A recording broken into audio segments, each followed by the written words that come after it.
Hello friends, आज आम पोटल और आलूर गोटे बहुत ही टेस्टी तरकारी बनवा जोटा कि बिना प्याज रसुण बनब और बहुत ही टेस्टी बनब। पूरा मंदिर तरकारी जमी मंदिर मानक भोजी हुए बास्ना हुए ना, सेमती बास्ना हम। टेस्ट ताठू भी बहुत बेटर रहिबो।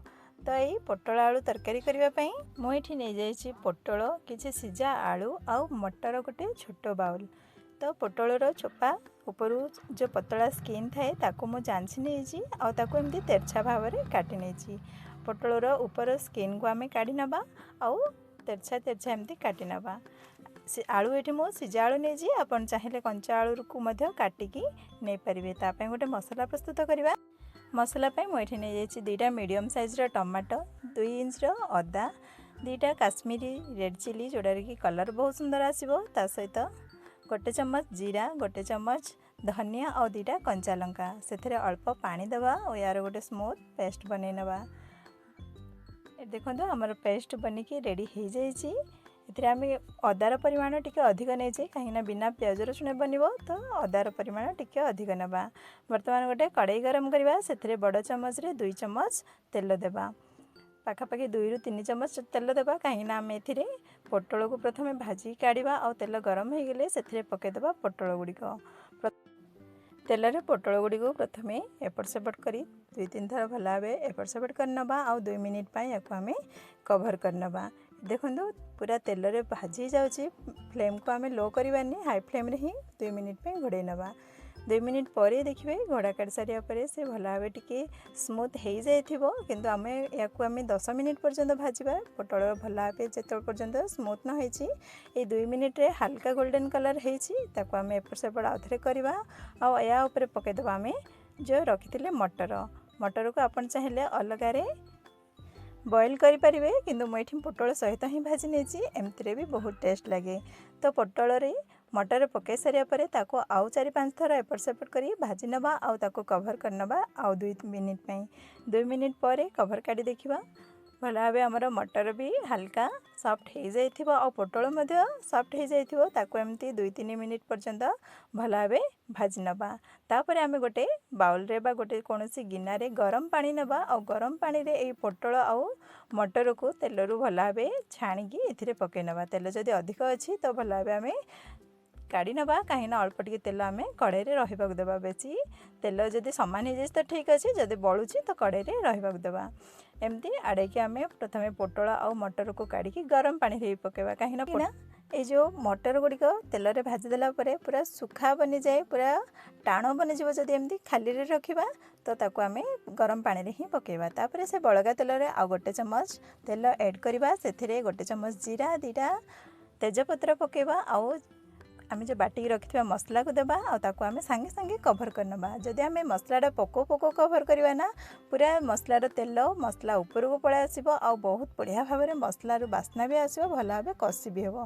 तो जेबे भी एमती बिना प्याज रसुण बनइबे ना, प्रथम जेतेबेले मसला पोको पोको ताको कभर करनबा। ए देखंतु कभर काट सारिया परे बहुत सुंदर भाव में तार कलर भी पळै आसी आ तेल सब मध्य ऊपर को पळै आसी। ताको आम टिके घांटी नबा आ सेथिरे ऐड करबा आम हळदी गुंड आधा चम्मच, लंका गुंड आधा चम्मच, कहीं आम कंचा लंका बाटिचे से राग कम करवा। ता सहित ये घरे बनई मसला गुंड मु गोटे चम्मच पकई। जदि घरे बनइबा मसला गुंड नहीं तो ये धनिया पाउडर गोटे चम्मच और जीरा पाउडर आधा चम्मच पकई पारे। ये सब को आम भल भाव घांटी नबा। ये मसलाटा भल भाव सीझा देवा, आम फ्लेम आम लो रे ही रखा। ये मसला कषा भितर आम आउ गोटे मसला प्रिपेयर करवा, से आम स्लो फ्लेम रे ही भाजवा देवा। ये मसला प्रिपेयर होगा मध्य आपन चाहिए जब मसला बेसी सुखा बनूची तो अल्प टिके पानी भी दे पारे। ये मसला बनवा भितर आम आउ गोटे मसला बनवा, से मुझे नहीं जाइए दही। दही मुझे 2 ରୁ 3 चम्मच नहीं आ सहित नहीं काजू।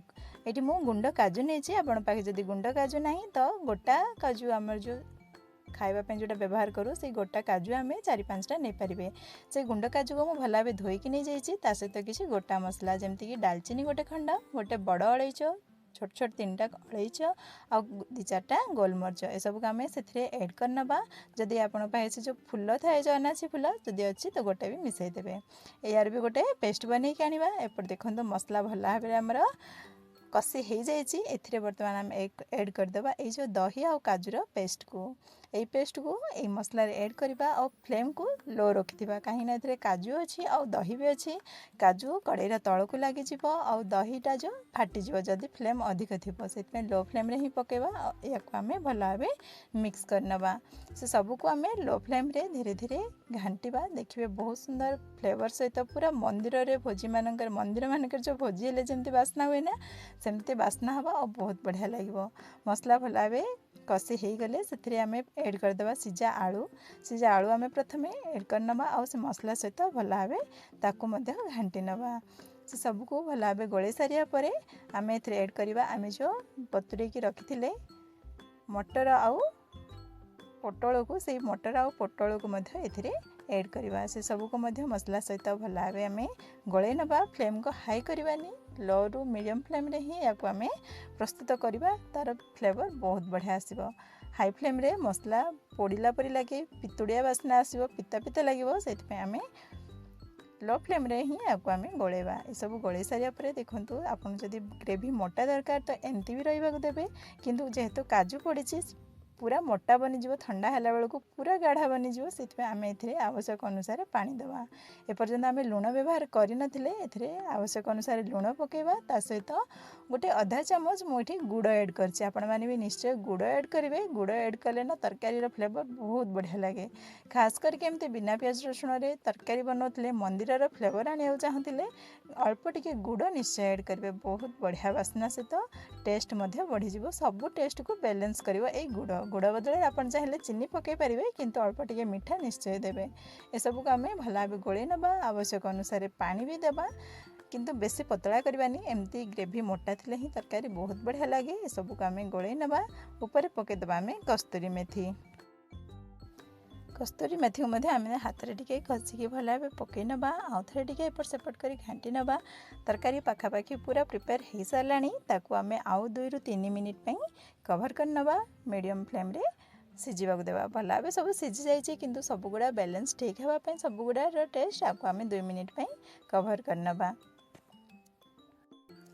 2 मिनिट परे देखंदो तरकारी रो जति भी तेल अंश ऊपर को पळे आछि मु एठी तेल कम ही व्यवहार करछि बहुत जण वीडियो मानकर देखिथिबे पूरा तेल ऊपर पूरा भर्ती ही थाए सेते सारा तेल यूज करिया किछि आवश्यक नहीं कम तेल रे ही तरकारी बहुत बढ़िया टेस्ट बनिबो आपण मान चाहिले अधिक तेल यूज करि परिबे किंतु मु कम तेल ही रेकमेंड करी तो ता सहित ऊपर पकेदेवा आम धनिया पत्र बास तरकारी बहुत बढ़िया फ्लेवर सहित आमर पोटल आलू तरकारी बनिकी रेडी हो जाइए बिना प्याज रसुण आपण मैंने ओषा व्रत एवं तो नवरात्रि चलती बहुत जन नवरात्रि भी करुवे तो एमती पूजा पर्व रे बिना प्याज रसुण यही पोटल आलूर तरकारी आपण मैंने बनई पारे मसला तरकारी कहतु बा या पोटल रसा भी कही पारे बहुत बढ़िया फ्लेवर आ बास्ना सहित बनी जाइए आमर पोटल आलूर तरकारी या बनातु घरे समस्त को पसंद आसो रुटी सहित हो परोटा सहित कि गरम भात सहित भी या खाई पारे समस्त को पसंद आसो भिडियोटी भल लगी लाइक करेंगे शेयर करेंगे कमेंट करेंगे चैनल टी को मोर सब्सक्राइब निश्चय करेंगे देखा आउ गोटे भिडियो रे आउ गोटे रेसिपी सहित रोची नमस्कार।